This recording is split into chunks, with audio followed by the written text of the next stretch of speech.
देश की पुरानी पार्टी कांग्रेस के नेता राहुल गांधी की संसद सदस्यता जाने के बाद देश में कांग्रेस प्रदर्शन कर रही है, तो वही बीजेपी और कांग्रेस एक दूसरे पर जमकर आरोप प्रत्यारोप कर रही है। अब इस मामले में विदेशी हस्तक्षेप भी शुरू हो गया। दरअसल पिछले दिनों जर्मनी के विदेश प्रवक्ता ने बयान जारी कर कहा था कि उन्होंने राहुल गांधी के खिलाफ फैसले और उनकी संसदीय सदस्यता निलंबित किए जाने का संज्ञान लिया।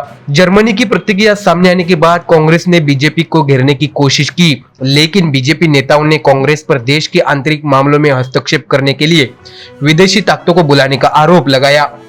इस बीच बीजेपी सांसद बैजयंत जय पांडा ने जर्मनी की कानून व्यवस्था को लेकर तंज कसा। उन्होंने अपने ट्विटर हैंडल से ट्वीट करते हुए कहा, इस साल जनवरी में लुज्जेरत गांव में जर्मनी की पुलिस की बर्बरता के बारे में पढ़कर निराशा हुई। प्रदर्शनकारियों ने पुलिस पर हिंसा करने का आरोप लगाया और कहा कि पुलिस ने उन्हें बुरी तरह पीटा।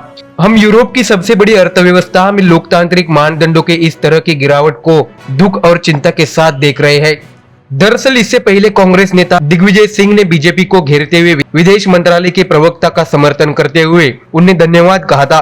उन्होंने ट्वीट करते हुए लिखा था कि राहुल गांधी को परेशान करके भारत में लोकतंत्र से समझौता किया जा रहा है और इसका संज्ञान लेने के लिए जर्मनी के विदेश मंत्रालय और डॉयचे वेले के मुख्य अंतर्राष्ट्रीय संपादक रिचर्ड वॉकर का धन्यवाद। बता दें, राहुल गांधी की संसद सदस्यता जाने के बाद जर्मनी के विदेश मंत्रालय के प्रवक्ता ने कहा था कि हमने इस मामले में संज्ञान लिया है। हमें जानकारी मिली है कि राहुल गांधी अदालत के फैसले को चुनौती दे सकते हैं। इसके बाद ही साफ हो पाएगा कि यह फैसला सही है और निलंबन के लिए उचित आधार है।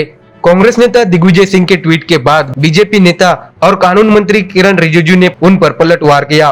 उन्होंने ट्वीट करते हुए कहा कि भारत के अंतर्राष्ट्रीय मामले में हस्तक्षेप के लिए विदेशी शक्तियों को आमंत्रित करने के लिए राहुल गांधी को धन्यवाद। याद रखें, भारतीय न्यायपालिका विदेशी हस्तक्षेप से प्रभावित नहीं हो सकती।